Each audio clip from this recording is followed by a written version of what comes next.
اعوذ باللہ من الشیطان الرجیم بسم اللہ الرحمن الرحیم حق عرفان جو پایا تو علی یاد آیا، حق عرفان جو پایا تو علی یاد آیا، دل میں قرآن سمایا تو علی یاد آیا، حق عرفان جو پایا تو علی یاد آیا۔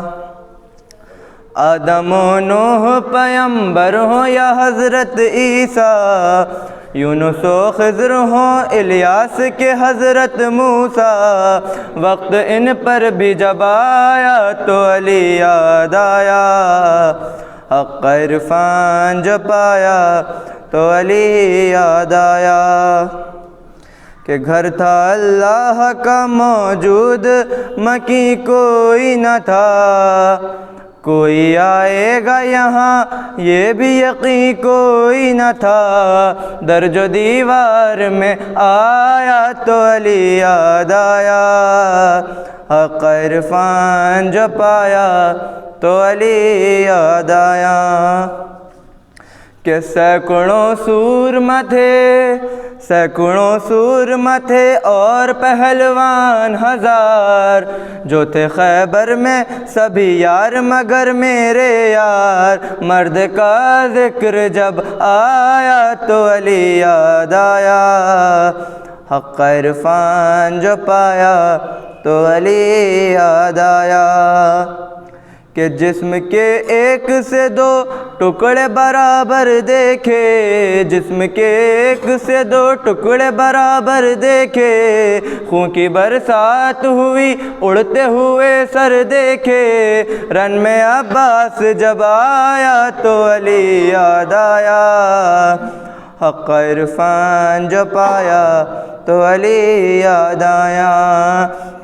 کہ نیزہ و تیر و تبر کیا کوئی خنجر نہ ملا، نیزہ و تیر و تبر کیا کوئی خنجر نہ ملا، لاکھ ڈھونڈا کہیں کفار سا لشکر نہ ملا، صاف میدان نظر آیا تو علی یاد آیا، حق عرفان جو پایا تو علی یاد آیا۔ کہ اپنا کچھ ہوش نہ تھا اتنی پریشانی تھی، اپنا کچھ ہوش نہ تھا اتنی پریشانی تھی، غم دنیا نے مجھے گھیر لیا تھا، پھر بھی ہاتھ مومن سے ملایا تو علی یاد آیا، حق عرفان جو پایا تو علی یاد آیا۔ کہ یوں تو میں رکھتا رہا سارے سوال اور جواب، پر نکیرین نے تربت میں مجھے بہر حساب، آ کے جس وقت جگایا تو علی یاد آیا، حق عرفان جو پایا تو علی یاد آیا۔ جو کہ اقوال پیمبر کو بھلا بیٹھے تھے، جو کہ اقوال پیمبر کو بھلا بیٹھے تھے، ہم علی کو بھی نہیں جانتے جو کہتے تھے، ان کو مٹی میں دبایا تو علی یاد آیا، حق عرفان جو پایا تو علی یاد آیا۔ کہ قلب باطل کو کئی ٹکڑوں میں بٹتے دیکھا، قلب باطل کو کئی ٹکڑوں میں بٹتے دیکھا، تخت کیا چیز ہے دربار الٹتے دیکھا، خطبہ زینب نے سنایا تو علی یاد آیا، حق عرفان جو پایا تو علی یاد آیا۔ ذکر نبیوں کا سنا خوب یکے بار دیگر، میں نو سحری تو نہیں خیر سے واللہ مگر، ذکر اللہ کا آیا تو علی یاد آیا، حق کا عرفان جو پایا تو علی یاد آیا، دل میں قرآن سمایا تو علی یاد آیا۔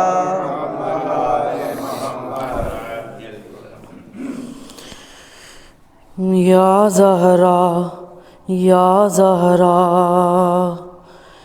اندھیرے اندھیرے یتیموں سے چھپ کر سر قبر زہرا علی رو رہے ہیں۔ اندھیرے اندھیرے یتیموں سے چھپ کر سر قبر زہرا علی رو رہے ہیں۔ تمہاری مصیبت بھلاؤں گا کیسے، میں بچوں سے اپنے چھپاؤں گا کیسے، تمہیں یاد کر کے جو روئیں گے بچے، میں بچوں کو اپنے مناؤں گا کیسے۔ تصور میں زہرا سے کر کے یہ باتیں جھکائے سر اپنا علی رو رہے ہیں۔ کبھی آنسوؤں کو چھپاتی ہیں زینب، کبھی بھائیوں کو اٹھاتی ہیں زینب، کبھی گھر کے آنگن میں آتی ہیں زینب، کبھی ماں کے حجرے میں جاتی ہیں زینب، کبھی رو کے دکھیا یہ کہتی ہے نوحہ اٹھو اماں فیضا علی رو رہے ہیں۔ اٹھو شہزادی ہوا ہے اندھیرا، تمہارے بنا وہ کہاں سو سکے گا، میں جاؤں گا واپس تو بولوں گا بابا میری ماں کہاں ہے بلا لو خدا را، اکیلے جلا کر چراغ آنسوؤں کا سر قبر زہرا علی رو رہے ہیں۔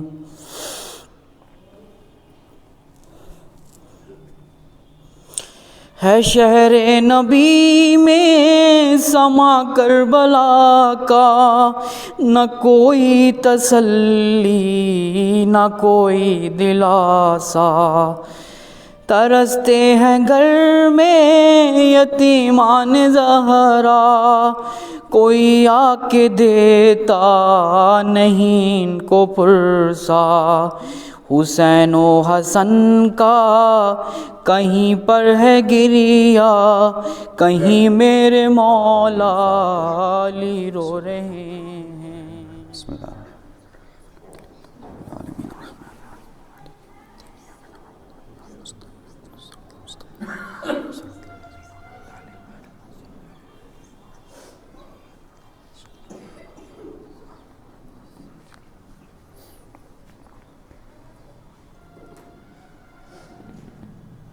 لا حول ولا قوة إلا بالله العلي العظيم۔ أعوذ بالله السميع العليم من الشيطان اللعين الرجيم، بسم الله الرحمن الرحيم۔ الحمد لله الذي لم يتخذ صاحبة ولا ولدا ولم يكن له شريك في الملك ولم يكن له ولي من الذل وكبره تكبيرا۔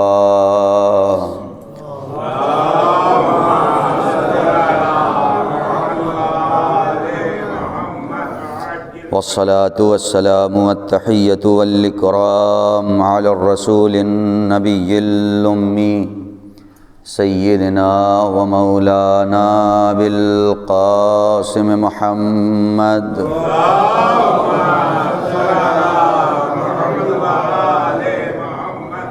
وآله الطيبين الطاهرين المعصومين ولعنة الله على أعدائهم أجمعين من الآن إلى قيام يوم الدين. أما بعد، فقد قال الله تبارك وتعالى في محكم كتابه: بسم الله الرحمن الرحيم. ألف لام ميم. أحسب الناس أن يتركوا أن يقولوا آمنا وهم لا يفتنون. صلوات پڑھ دیں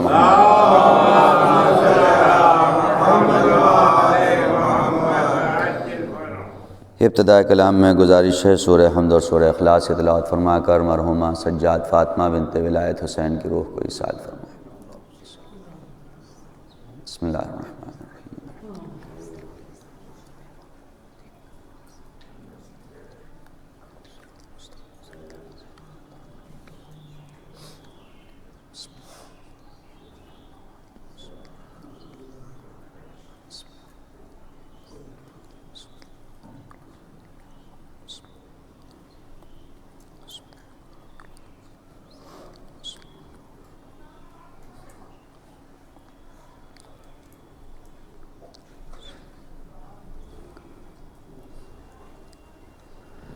صلوات پڑھ دیں محمد و آل محمد پر.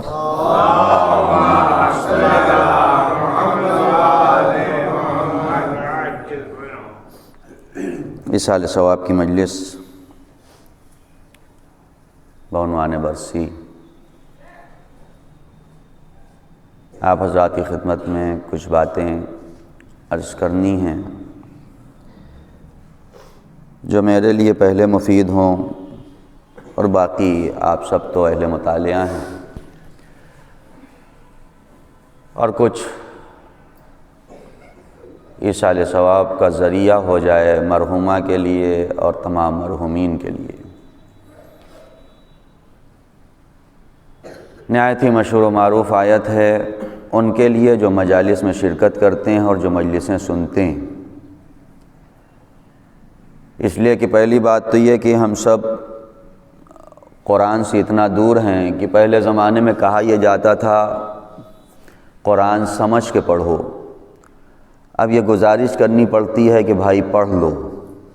سمجھنا تو اب وہ پرانی باتیں ہو گئیں، اس لیے کہ جب صرف پڑھا جاتا تھا تب کہتے تھے کہ سمجھ بھی لیں.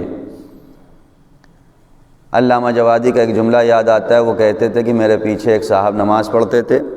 میرے پیچھے کیا، انہوں نے کسی اور کے پیچھے کہا کہ سمجھنے کی گفتگو پہ کہ جب کوئی چیز ادا کرو تو سمجھو ہم کہہ کیا رہے ہیں، ہم مانگ کیا رہے ہیں. اتنا تو دنیا کا فقیر بھی جانتا ہے کہ کس گلی میں رسول کا قصیدہ پڑھنا ہے، کس گلی میں امام حسین کا قصیدہ پڑھنا ہے، اور کس گلی میں قصیدے کے عنوان کو بدل دینا ہے. اسے بھی معلوم ہوتا ہے کیا مانگ رہے ہیں، کس سے مانگ رہے ہیں. ہماری مشکل یہ ہے کہ ہم اللہ سے جب مانگتے بھی ہیں تو ہمیں یہ بھی نہیں معلوم ہوتا ہم کیا مانگ رہے ہیں. کس سے مانگ رہے ہیں یہ تو پتہ ہے، لیکن کیا مانگ رہے ہیں. علامہ جوادی کہتے ہیں ایک صاحب نماز پڑھاتے تھے، ان کے پیچھے جو نماز پڑھتے تھے وہ امام جماعت کے کوئی اولاد نہیں تھی، تو وہ دعا کرتے تھے رب ہب لی من لدنک ذریۃ طیبۃ انک سمیع الدعاء. پروردگار پاک ذریت مجھے عطا کر دے، تو دعاؤں کا سننے والا ہے. پیچھے جو صاحب کھڑے تھے ان کے 10 بیٹے پہلے ہی سے تھے، اور وہ بھی وہی دعا پیچھے پیچھے ریپیٹ کرتے تھے. معلوم تو ہے نہیں جو مولانا صاحب پڑھ رہے ہیں، ہو سکتا ہے کچھ دعائیں ہوتی ہیں جو جنرل ہیں، عمومی ہیں، سب کے لیے، ربنا آتنا فی الدنیا حسنہ سب کے لیے. لیکن کچھ دعا ہے جو خصوصی ہوتی ہے، وہ دعا مانگتے تھے، پیچھے یہ صاحب بھی دعا مانگتے تھے. علامہ جوادی نے کہا کچھ دن کے بعد 11واں ہو گیا ہے، مولانا صاحب ہمارے 11واں ہو گیا. کہا جو دعا مانگتے ہو سمجھتے بھی ہو کیا ہے؟ میرے اولاد نہیں، میں مانگ رہا ہوں، تم بھی ریپیٹ کر رہے ہو. مشکل یہی ہے کہ وہ زمانہ اب گزر گیا جب کہا جاتا تھا قرآن پڑھو تو سمجھ کے پڑھو. اب یہ التماس کرنا ہوتا ہے کہ قرآن پڑھ لو. اور ہم دیکھتے بھی ہیں جہاں تلاوت قرآن ہوتی ہے مطلب یہ ہے کہ ابھی صرف پیش خیمہ، ابھی نیٹ پریکٹس ہو رہی ہے مجلس کی، ابھی جانا نہیں ہے ہمیں، ابھی تلاوت نہیں کرنی ہے۔ پہلے جب تلاوتیں ہوتی تھی، ہم لوگ بچپنے میں تھے، دیکھتے تھے ایک پورا حلقہ بنتا تھا تلاوت کرنے کے لیے، ایک دائرہ بن جاتا تھا، لوگ آئیں قرآن کریم پڑھیں، ایصال ثواب کریں۔ اب وہ سارے معاملات گزر گئے ہیں، اور اسی لیے کہتا ہوں کم از کم جو لوگ کھانے کے ایکسپرٹ ہیں سورہ فاتحہ ضرور مرحوم کے لیے پڑھ دیا کریں، مرحومہ کے لیے، تاکہ وہ کھانا کچھ تو حلال ہو جایا کرے۔ ایک صلوات پڑھ دیں محمد و آل محمد۔ ورنہ کتنی جگہ ایسا ہوتا ہے فاتحہ پڑھنے والے اندر چلے گئے ہیں اور کھانے والے پہلے ہی سے ٹیبل پہ بیٹھ گئے۔ قرآن کریم میں الف لام میم ابتدا کہاں سے ہو رہی ہے؟ ان حروف کے ذریعے سے جنہیں حروف مقطعات کہتے ہیں، جن کا ترجمہ کسی نے آج تک نہ کیا ہے اور نہ کر سکتا ہے۔ آپ زبانیں بدل کے دیکھ لیں، کسی بھی زبان کے کسی بھی لینگویج کے آپ ٹرانسلیشن کتاب قرآن اٹھا کے دیکھیں، کسی میں ان حروف مقطعات کا ترجمہ آپ کو نہیں ملے گا۔ لکھا ہے الف لام میم تو الف لام میم ہی لکھ دیں گے۔ یہ اللہ نے آج کے قرآن کے حساب سے سورہ حمد کے بعد جو پہلا سورہ ہے، جو دوسرا سورہ سورہ بقرہ، سورہ بقرہ کی بھی ابتدا اسی الف لام میم سے ہوتی ہے۔ پروردگار اسے کیوں رکھ دیا اور تھوڑے تھوڑے فاصلے پہ الف لام میم صاد، الف لام را، کاف ہا یا عین صاد، یاسین طٰہٰ، اس جیسے جو حروف مقطعات تو نے رکھے، آخر رکھے کیوں؟ پروردگار نے کہا میں پہلے ابتدا میں شروعات میں ہی یہ سب کے لیے کلیئر کرے دینا چاہتا ہوں۔ تم کہتے ہو ہمارے لیے کتاب خدا کافی ہے، پہلے ہی پیش پہ آ کے مجبور ہو جاؤ گے کہ ترجمہ تک نہیں کر سکتے ہو۔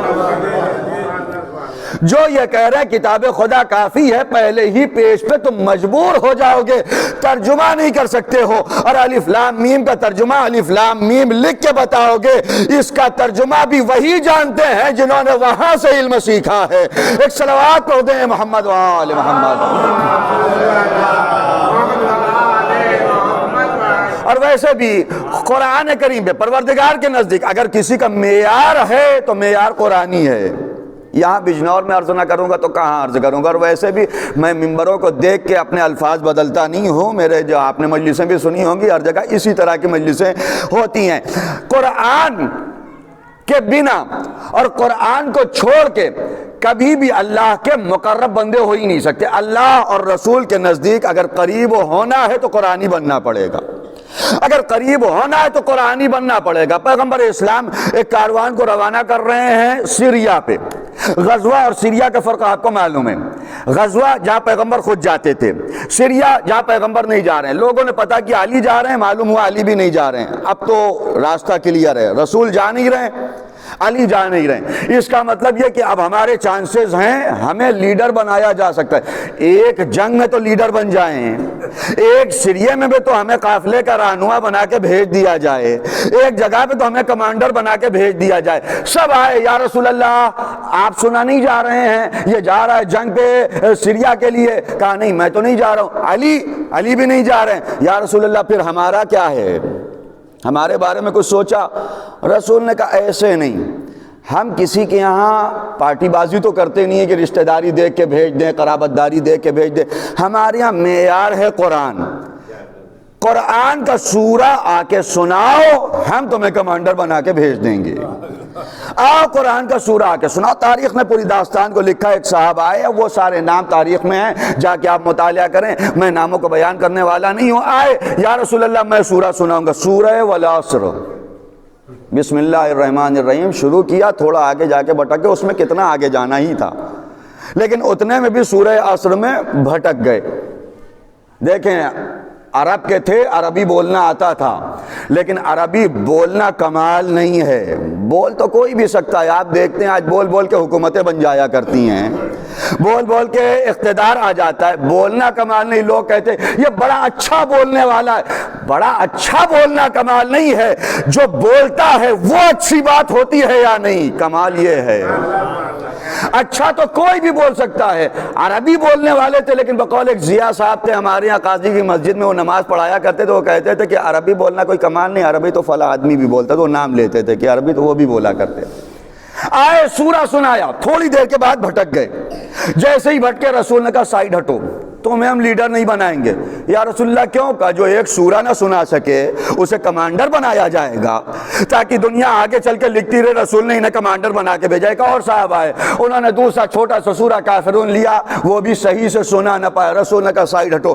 ایک نوجوان آیا، اس نے آنے کے بعد سورہ بقرہ کی سٹارٹنگ کر دی اور اتنا بہترین، اس نے اتنی بہترین تلاوت کی، پیغمبر نے آدھے سورے پہ تھوڑی دور جانے کے بعد اسے روک دیا۔ میں سمجھ گیا تمہیں آتا ہے، کمانڈر تمہیں ہی بنایا جائے گا، لیڈر تمہیں ہی بنایا جائے گا۔ سب نے اعتراض کیا، یا رسول اللہ اسے لیڈر کیوں بنا رہے ہیں؟ کہ اس لیے کہ ہمارے یہاں معیار صرف قرآنی ہے، اگر ہم کسی کو لیڈر بنائیں گے تو دیکھ کے کہ قرآن کا کتنا ماہر ہے۔ اے دنیا والوں، جب رسول ایک جنگ کے لیے اسے لیڈر نہ بنائے جسے قرآن پڑھنا نہیں آتا، تو جسے ہمیشہ کے لیے جانشین بنا کے جائے گا تو غیرے کو نہیں بنائے گا، اسے بنائے گا جو دست رسالت پہ آ کے توریت پڑھنا جانتا ہو، زبور پڑھنا جانتا ہو، قرآن پڑھنا جانتا ہو۔ ایک صلوات پڑھ دیں محمد و آل محمد۔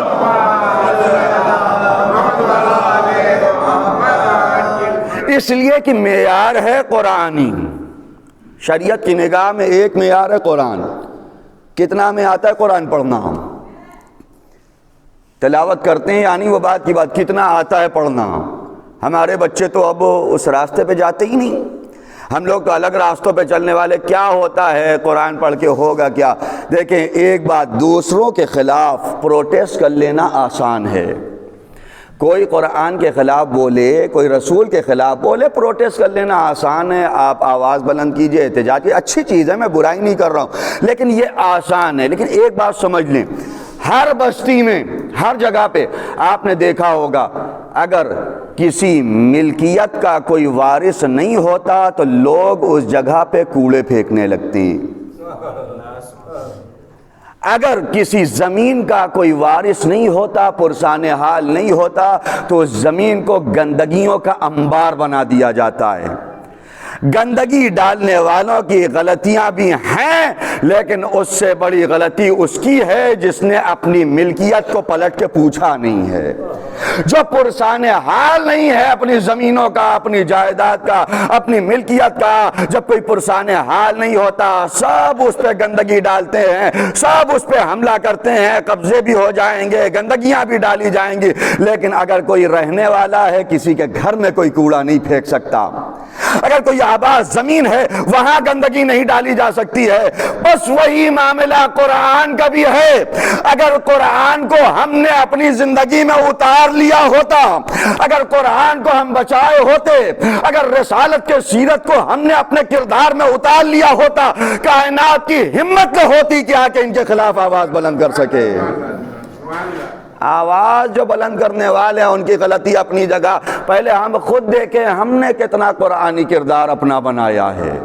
قرآن صرف مولوی سے منسوب ہو کے رہ گیا، قرآن صرف مولانا صاحب سے منسوب، وہ بھی جو قرآن کے معلم ہیں ان کو کس نگاہ سے دیکھا جاتا ہے؟ کوئی اگر کوچنگ دینے والا ہو، جو MBA کا پڑھانے والا، BSc کا پڑھانے والا، یا ایسے بچوں کو پڑھانے والا، ایک کیا اس کی حیثیت ہے، ایک قرآنی معلم کی حیثیت، دونوں کی حیثیت دیکھیں۔ ہم نے اپنے کردار میں نہیں اتارا۔ پیغمبر کہہ رہے ہیں ہمارے یہاں معیار صرف اور صرف قرآن ہے۔ تم یہ نہ سوچو قرآن پڑھیں گے فائدہ کیا ہوگا، دیکھیں سمجھ کے پڑھیں، میں نے کہا سمجھ کے پڑھنے کی بات تو اب چھوڑ دیں، وہ تو پرانی ہو گئی۔ سمجھ کے پڑھیں، نہیں سمجھ میں آتا تب بھی قرآن کے اپنے فوائد ہیں، تب بھی قرآن کا اپنا فائدہ ہے۔ نہیں سمجھ میں آئے گا، فائدہ محسوس کریں یا نہ کریں، اندر سے فائدہ ہوتا ہے۔ کہیں میں نے ایک داستان بیان کی تھی امریکہ کے، میرے استاد آقا محسن قراتی نے امریکہ کے کسی دیہات کی داستان بیان کی۔ ایک بوڑھے صاحب تھے، مسلمان ہو گئے تھے، وہ قرآن پڑھتے تھے، اپنے پوتے کو بٹھا کے پاس میں، آؤ سنو میں قرآن پڑھ رہا ہوں۔ تو پوتا روز کہتا تھا آپ قرآن پڑھ رہے ہیں، کچھ سمجھ میں نہیں آتا ہے ہمارے، آپ بھی انگریز ہیں ہم بھی انگریز ہیں، کچھ سمجھ میں بھی آتا ہے؟ کہا نہیں سمجھو نہیں، بس سن لو۔ تو میں نے کہا بھائی سنیں گے تو فائدہ کیا ہوگا؟ وہ پوتا کہہ رہا فائدہ کیا ہوگا؟ دادا نے کہا ایک دن ہم تمہیں فائدہ بتائیں گے، سمجھ میں نہیں آئے تب بھی فائدہ ہوتا ہے، سمجھ میں نہیں آئے تب بھی فائدہ ہوتا ہے۔ ایک دن دادا نے پوتے سے کہا یہ جو بالٹی رکھی ہوئی ہے نا جس میں کوئلہ ہے، اب کوئلے کی بالٹی چھید رہتے برابر، اس میں سوراخ اس میں کوئلہ رکھا ہو، کہ اس کوئلے کو پلٹو، جاؤ اس میں پانی بھر لاؤ۔ وہ چھید والی بالٹی جو پلاسٹک کی جیسی آتی ہے، کہا جی اس میں پانی بھر لاؤ۔ اب پوتے نے دادا کی طرف دیکھا، واقعی سٹھی آ گئے ہیں۔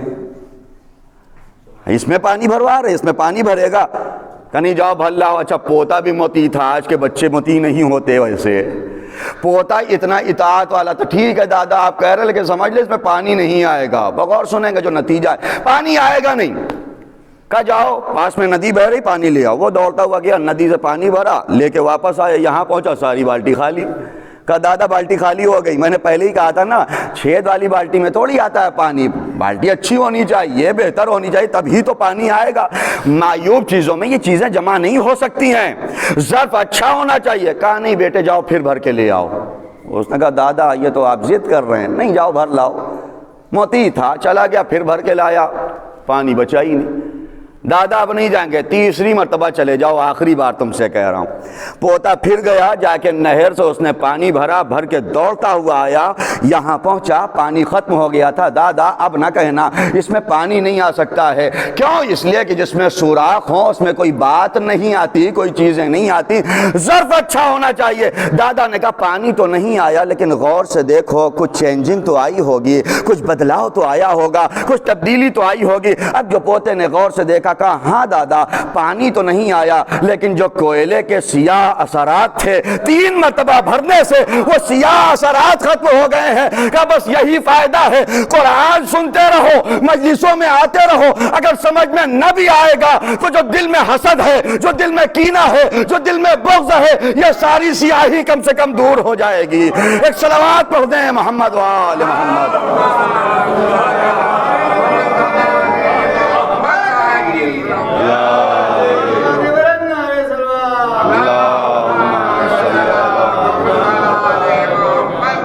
آپ کبھی نہ سوچئے گا مجلس میں جاتے ہیں فائدہ نہیں ہوگا، جمعے میں جاتے ہیں فائدہ نہیں ہوگا، فائدہ ہوگا۔ ہو سکتا ہے باتیں آپ کے ظرف میں نہ سمائیں لیکن اس ظرف کو جو معیوب ہے اسے بھی پاک صاف کر سکتا ہے، جو معیوب ظرف ہے اس کے اندر کی سیاہی کو دور کر سکتا ہے۔ ایک شیکل ہوتی ہے یہ تقریریں، ایک شیکل ہوتے ہیں یہ بیانات، ایک شیکل ہوتی ہیں یہ مجلسیں، یہ قرآنی بزم، جہاں جاؤ اٹھو گے تو محسوس ہوگا۔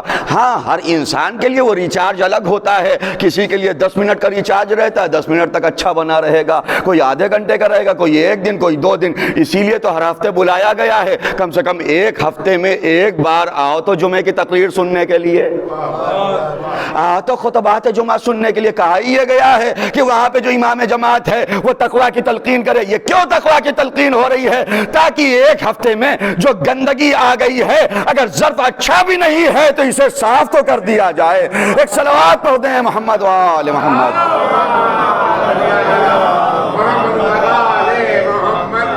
اور وہ جو نہیں چاہتے کہ آپ کا ظرف صاف ہو وہی آپ کو روکیں گے نہ جاؤ مسجد، وہی آپ کو روکیں گے نہ جاؤ نماز پڑھنے کے لیے۔ کیوں؟ اس لیے کہ ہمارے لیے تو یہ کافی ہے الحمدللہ، ہمارے لیے تو مجلسیں کافی ہیں نا، ہمارے لیے تو فرش عزا کافی ہے، ہمارے لیے آنسو کافی ہیں۔ کئی بار میں عرض کر چکا ہوں جنت جنت جنت اتنی آسانی سے جنت دے دی کہ اگر پہنچ بھی گئے جنت تو جنت کے لیے تو ہم نہیں بنے نا۔ علی کا چاہنے والا جنت کے لیے تو نہیں جیتا۔ آپ مجلس کیوں آئیں؟ جنت ملے۔ اگر ہم آئے ہیں ہو سکتا ہے ہمارے میں مجلس پڑھ رہا ہوں جنت مل جائے، آپ آئے ہیں جنت مل جائے، لیکن یہ شب عاشور بتا رہی ہے کہ اصحاب حسین جنت کے لیے نہیں جاتے ہیں۔ چراغ بجھا کے جنت کی ضمانت حسین نے لی تھی، کیا وہ لفاظیاں تھی؟ نعوذ باللہ، بالکل نہیں۔ مولا نے ضمانت لی تھی، کوئی اٹھ کے چلا بھی جاتا تو حسین جنت دلاتے۔ لیکن جنت کسی ایک جگہ کا نام نہیں ہے، جنت کے درجات ہیں، جنت کی کیٹیگریز ہے، الگ الگ کیٹیگریز ہے۔ کیا فائدہ اس جنت میں پہنچ کے جہاں ہم جنت میں تو رہیں لیکن معصومین سے ملاقات نہ ہو سکے۔ حدیثیں کہتی ہیں جنت کے لوگ سلمان و ابو ذر کے درجے کو ایسے دیکھیں گے جیسے زمین والے ستاروں کو دیکھتے ہیں۔ یہ کون سے جنت کے لوگ ہیں؟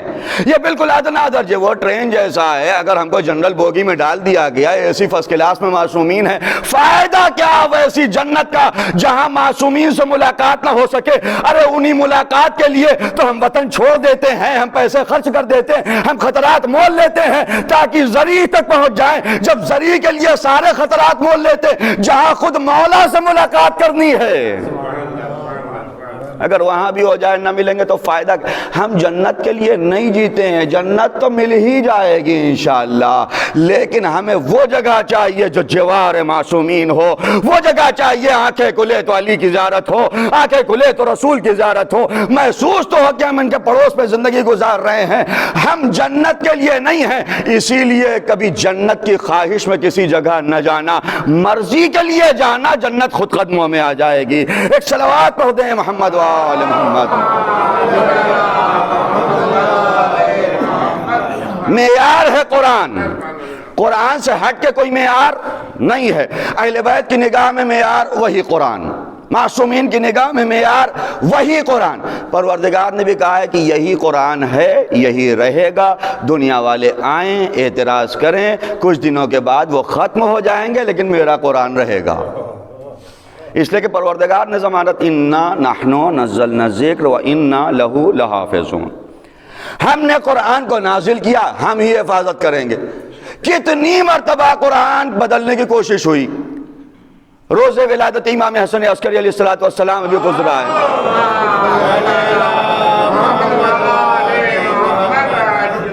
زمان امام میں ایک شخص نے اپنا ایک قرآن کے اوپر بہت سے اعتراضات لکھے, اور قرآن کے تناقض جہاں جہاں سے اسے یہ لگا کہ یہ آیتیں اس آیت سے ٹکرا رہی, اس نے لکھا, اور لکھنے کے بعد ایک کتاب جمع کر دیا.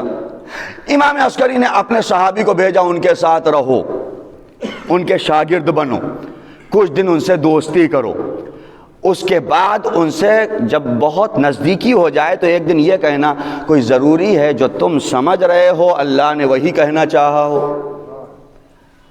مولا نے کیا کہا, پہلے جاؤ رہو, دوستی کرو.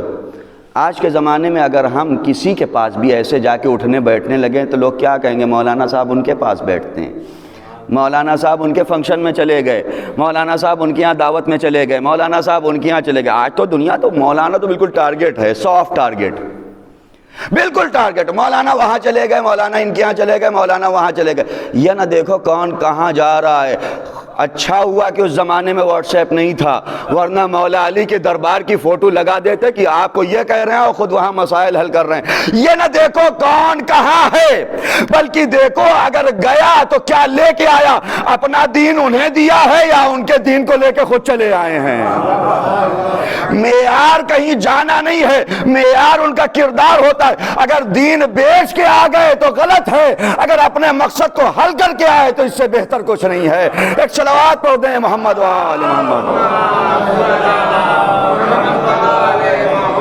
کہیں جانا برا نہیں. آپ کو کوئی دعوت, آپ کا دوست دیتا ہے دعوت, غیر مسلم ہے, آپ جائیے, بالکل منع نہیں ہے, لیکن معیار ہے. معیار کو ہم لوگوں نے بالکل ڈائریکٹلی منع کر دیا. اگر منع ہی ہوتا تو شہزادی کونین کسی یہودی کے یہاں شادی میں جاتی ہی نہیں. کہاں جا رہی, مسلمان تو نہیں ہے نا وہ, آپ کہاں جا رہی. لیکن جناب فاطمہ معیار بتا رہی, وہاں جانے کے بعد ٹیکا لگا کے آ جاؤ, یہ غلط ہے. لیکن وہاں جانے سے اگر ان سب کو مسلمان بنایا جا سکتا ہو تو اس سے بابرکت کچھ نہیں ہے. اگر وہاں جانے سے اپنے کردار کو پیش کیا جا سکتا ہو تو اس سے بہتر کچھ نہیں ہے. اگر وہاں جانے سے اسلام کے وقار میں اضافہ ہوتا ہو تو اس سے بہتر کچھ نہیں ہے. معیار بڑی چیز ہے, اور اسی لیے مجھے یاد بھی نہیں رہتا, وہ والی مجلس پڑھتا ہی نہیں جو پوری یاد والی ہو. اسی لیے ہمارے یہاں معیار ہے. عورتوں کے لیے کہا گیا کہ عورتیں باہر نہیں جا سکتی, عورتیں نکل نہیں سکتی, عورتیں جاب نہیں کر سکتی. ہو تو بالکل نہیں, اسلام نے منع ہی نہیں کیا. اسلام تو کہہ رہا ہے کہ آپ جاب بھی کر سکتی ہو, اسلام کہہ رہا ہے کہ آپ تو ڈرائیونگ بھی کر سکتی ہو, حرام نہیں ہے. اسلام کہہ رہا ہے آپ دنیاوی جتنے معاملات اس میں بس ایک معیار ہے. معیار یہ ہے کہ تمہارے گھر سے باہر نکلنے سے اسلام کا وقار میں اضافہ ہوتا ہو, اسلام کی عزت پامال نہ ہوتی ہو.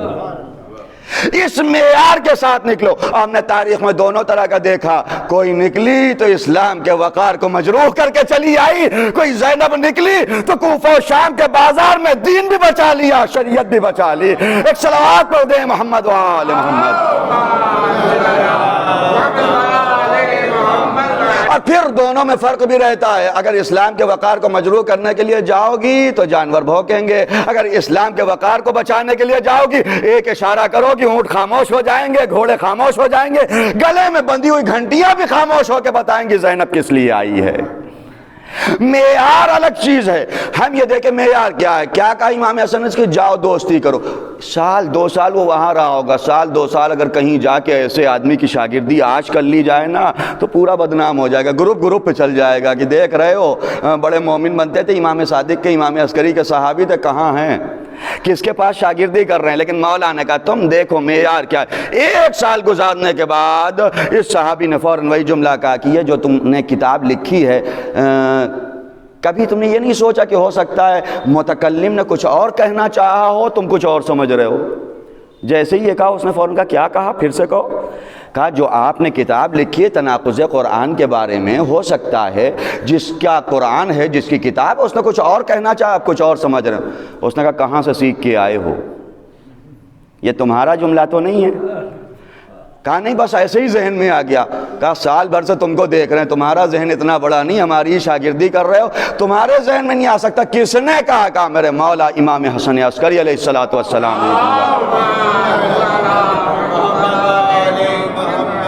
میرے مولا نے یہ کہا ہے. جیسے ہی مولا کا نام سنا اس نے کتاب اٹھایا اور لے جا کے کتاب کو جلا دیا. تناقض قرآن کی کتاب لکھی گئی، سال 2 سال سے زیادہ وہ کتاب نہیں چلی، اس لیے کہ پروردگار کہہ رہا ہے ہم نے جو نازل کیا ہے یہ ہمیشہ ہمیشہ کے لیے ہے، اس میں کسی قسم کی تبدیلی کی گنجائش نہیں ہے.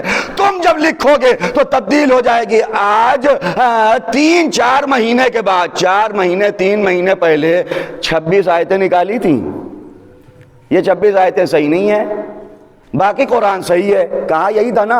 اور یہ قرآن چھاپ بھی دیا، بنا بھی دیا، کہاں گیا یہ بھی پتہ نہیں ہے. کسی مسجد میں مل جائے، کسی جگہ پہ مل جائے، کسی قریے میں مل جائے. 26 آیتیں نکالی. ہمارا والا قرآن صحیح، رسول والا قرآن غلط. میرا قرآن صحیح، رسول کا غلط. 3 مہینے کے اندر اس نے ایسا دم توڑا کہ اب خود ہی کہہ رہا ہے رسالت صحیح نہیں ہے، رسول صحیح نہیں تھے، وہ دین صحیح نہیں ہے، وہ شریعت صحیح نہیں ہے. 3 مہینہ بھی قرآن نہ چلا. یہ پروردگار کی پہلے سے ضمانت تھی میرا قرآن رہے گا، آج بھی ہے، 1400 سال کے بعد بھی رہے گا. تمہارا قرآن 3 مہینے میں دم توڑ دے گا. ایک صلوات پڑھ دیں محمد و آل محمد. یہ رسالت کا انکار نہیں ہے، یہ اپنی 3 مہینے پہلے والی کتاب کا انکار ہے. تم نے جو لکھا تھا اسی کو باطل کر لیا. کیوں؟ دنیا جو قانون بناتی ہے، دنیا جو چیزیں جمع کرتی، بہت دن چلتی نہیں. جو پروردگار قانون بناتا ہے وہ ہمیشہ چلتا ہے. اسی لیے اللہ نے جو قانون بنایا ہمیشہ کے لیے. دنیا قانون بناتی ہے. ہندوستان میں قانون کب بنا؟ 26 جنوری 1950. 1950، آج 71 سال ہو گئے. 71 سال پہلے جو امبیڈکر نے اور ان کی ٹیم نے جو یہاں کا رول بنایا تھا، قانون بنایا تھا، آج وہی ہے. جو بنا تھا آج سیم وہی ہے؟ نہیں ہے نا. 71 سال میں کتنے چینجنگ آئی اس میں؟ 100 سے زیادہ مرتبہ وہ قانون بدل دیا گیا. کیوں بدل رہے ہو؟ امبیڈکر پہ وشواس نہیں ہے. اگر کہہ دیں وشواس نہیں ہے تو ووٹ چلا جائے گا. نہیں، بھروسہ تو ہے، لیکن جیسے جیسے زمانہ ترقی کرتا ہے نئے قانون کی ضرورت پڑتی ہے. نیا قانون بنانے والے اپنے زمانے کے اعتبار سے بناتے، وہ چلے گئے، قانون بھی پرانا پڑ گیا. اب نئے قانون کی ضرورت ہے. نئے قانون، اس میں نئے نئے امینڈمنٹ لائے جاتے ہیں، نئے نئے قانون لائے جاتے ہیں، نئے نئی تبدیلیاں لائی جاتی ہیں، لیکن ہمیشہ کے لیے نہیں رہتا. ارے 71 سال چھوڑ دیں، قانون تو 1 سال بھی نہیں چلتا. 1 سال پہلے آیا تھا، کل پرسوں وہ بھی ختم ہو گیا. کیوں؟ اس لیے کہ دنیا جب قانون بناتی تو یہ بہت دن نہیں چلتا ہے. دنیا کے لوگ محدود ہیں، ان کا قانون بھی محدود ہے، لیکن پروردگار کہہ رہا میں نے جس قرآن کو نازل کیا ہے تب نازل کیا تھا، اس زمانے کے لیے گفتگو کرتا تھا.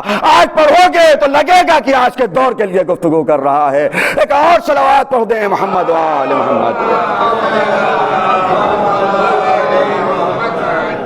الف لام میم.